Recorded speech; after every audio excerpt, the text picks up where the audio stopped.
Nyakura moke juang machiegni kendo chenro kaka neno kacha waseloko tanga sadeko sero mwane mbakoro mukoro wase airu piny wadagoyo mbaka kotenre koda chamo muma Millicent Dhiambo nie yamo kodwa ka achiel kachiel koro sani mondo mi okonwa ni Kisumu to chal nade nyaka sani pacho Kisumu gin magotene koda Kindiki mano Profesa Kithure Kindiki chamo muma kaka jalup jatend piny Kenya mar adek e tielo mar katiba manyien mar 2010. Millicent Dhiambo Kisumu choyo machal nade kinyalo winja miwane chal mar wach kwa goyo mbaka ko jopiny e kaunti ma Kisumu.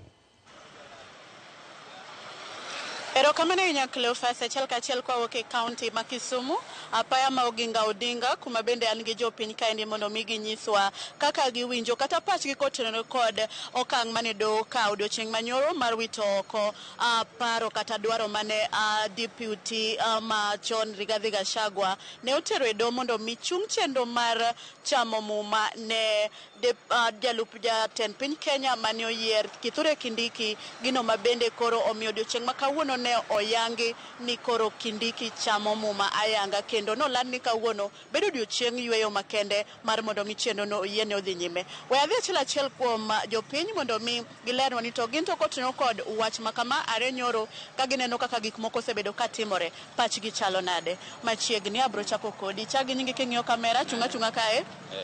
Nyisa ni paro nade kotenore kod odiochieng' ma kawuono chenro mowinjo beno dhi nyime KICC kod kaka do no wito oko paro mane Gachagua dwaro chungo chenro makama. Chagi nyingi. An koma nyinga iluonga ne John Owino Biero. An kawuoyo kaka mkazi ma Kisumu. Awacho gi pacha kaka ja Kenya. Ne paro mane Gachagua biro go mar mondo Kindiki kik bed kaka deputy president. Kendo wan wamor gi duoko mane doho ogolo mar mondo mi Kindiki oendelea gi tich. To wan anane angiso Gachagua ni mondo mi en kaka deputy. Owe ketho sa en kaka former deputy. Owe ketho sa ne kapod olure kod weche mag doho. Owe mondo Kenya odhi mbele mondo Kindiki odhi mbele gi tich. En odhi mbele gi ohande mag uso diek. To mondo odhi oywe mose ode ko endelea gi ngimane mondo mi owe kelo siasa moko mane en go mang'eny mag kelo thuwe mag dhoudi. Wan wanyalo ng'ise mondo endelea go hande manogo choncha kata konyalo dok bedo mkuru mar gweng' to dhi obed mkuru mar gweng'. Wan wadwa mondo Kenya odhi mbele ok wadwa weche mang'eny. An giluonga ni Ben Kojuang kata Kiero wuod Arosi. Kurambe ka golo pacha matin ewi wach mane do ng'ado. Mokwongo nadwa chiwo advice ne deputy former deputy Rigathi Gachagua ni kata de bed mana ni no win case e do modhi okete kaka ongoing deputy president pod nok dhi miye thuolo mar tich nikech kisekethori gi mdosni onge kanyo luor kata moro amora midhi no dhi bedo deputy mana with no voice odhi bedo abeda kar kanyo budho koro no enonga ok odhi tiyo to ne deputy moyier sani ma Kindiki kaka Gen Z during demonstration no negwa sana kapo nene nini mar internal arita akene department mar arita koro wakwaye nikech koro wan kata koro ang matamre kata kang wayie to joma riek manyose yalo case oseyale ni mondo otimre nade en mondo odhi mbele gi tich koro wan wakwaye ni kaka nyocha notiyo department mar arita cha kiko bigo mar nikech koro rank kuma entiere to rank kendo moro machielo maduong' kacha no negwa to kendo abduction be pod dhi mbele koro nokwani e position mantiere no ok en mar personal en mar jopiny koro kodhi kar kanyo ong'e ni nitiere pinje tetete mane counties tetete mane Kenya kar kae obed korito to mogik wan kaka Gen Z koponi mesa matin ni to dala imes matin ni to dala kimes to dala nyaka waketgi e line. Ero guru kamano. Ero kamano e nyama chiegni.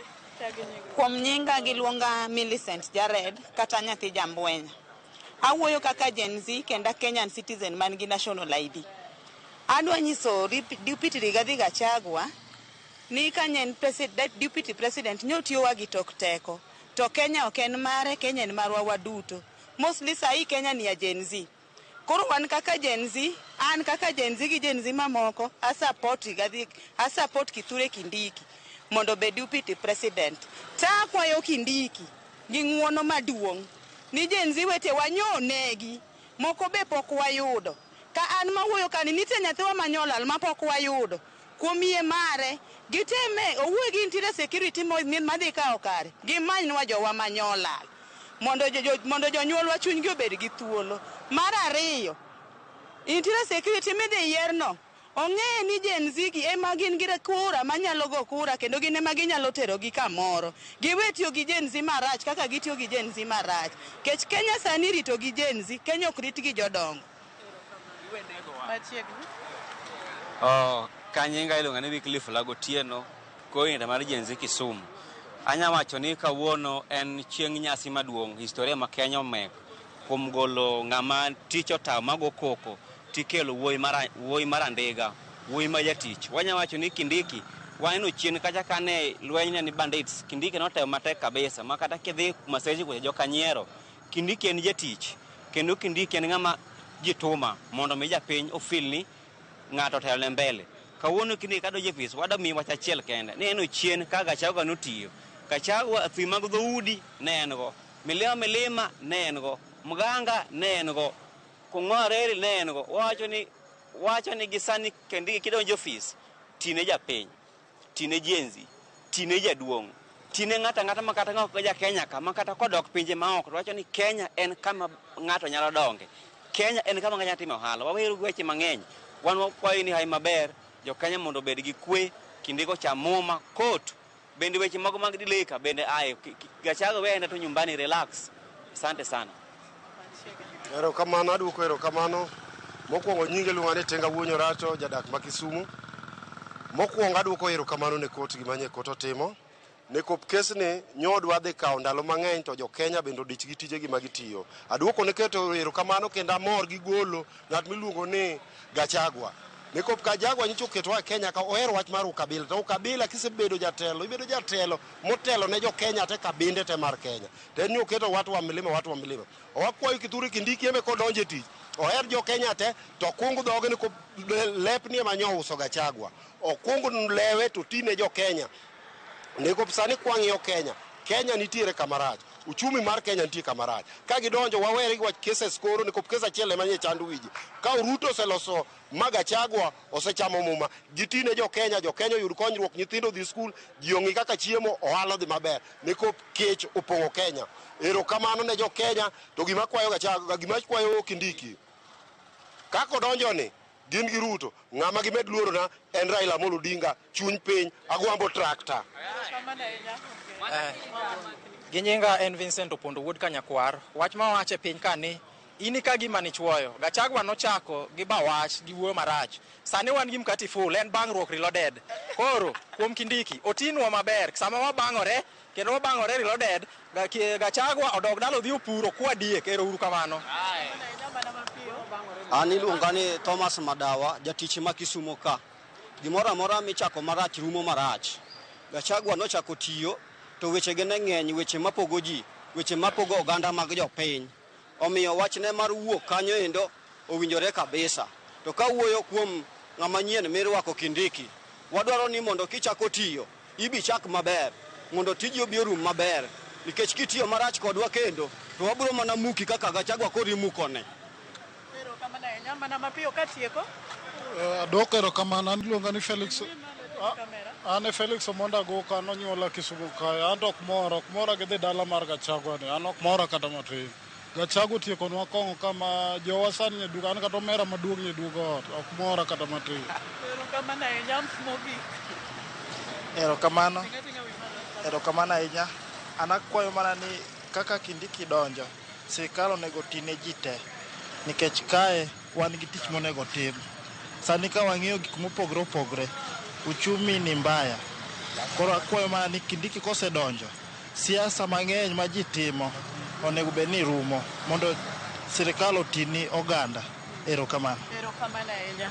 Mana kamano Cleophas, mago e paro mopogore mowuok kuom jopiny ma Kisumu kotenore kod weche mag golo oko e apis jalup jatend piny Kenya Rigathi Gachagua kod nyasi mar chamo muma odiochieng' ma kawuono mar jalup jatend piny Kenya manogwel Kithure Kindiki. Winjo ka giwacho kanyo ni gisiro kata kamano gikwayo Kindiki ni kosedonje e apis kaka jalup jatend piny Kenya to tine jopiny ogola kwede mag dhoudi manyo Gachagua nyayo dier oganda oganda kendo neni oriwo jo Kenya kaka jo kang'ato. Ka kamano kionge penjo tawe mondo idhi nyime kod chenro ma wan go odiochieng' ma kawuono koting'o kod wach chamo muma mar Kindiki. Cleophas an kuomi. Millicent Adhiambo, erokamano ahinya. Jo Kisumu golo pachgi yo makare. Winjo nyaka jo Kisumu kanyakwar kare gisemondo gisechopo nyaka town kanyo. Amor kantie kar kae. Yana mondo mi alok tanga adhi ane county ma Mombasa. Jo jaoko mondo mi okono ane chal mar wach ni Mombasa to wacho nade kod odiochieng' ma kawuono ma Kindiki chame muma kaka jalup jatend piny Kenya. Jo jaoko machiegni mbaka romo dhi nyime ka twak kod jopiny chal nade nyaka sani county ma Mombasa.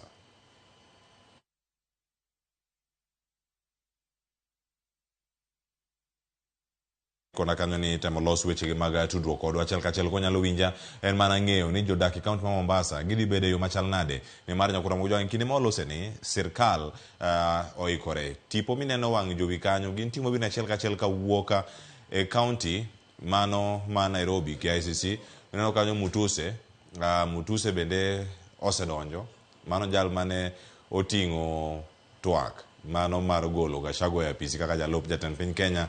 Kendo nyaka sani nyakura moge juang' tipo mwayudo gin anyuola wede kod osiepe jo sirkal jodito madongo mopogore osemolo laro mano mar KICC mane one gidhi kacha yo machal nade to mana kaka nwakoni kachiel ka joja oko nyalo winja koro sani achiel kachiel omiyo ne pach jodak ma Mombasa kotenore kod chenro ma kawuono timore Nairobi.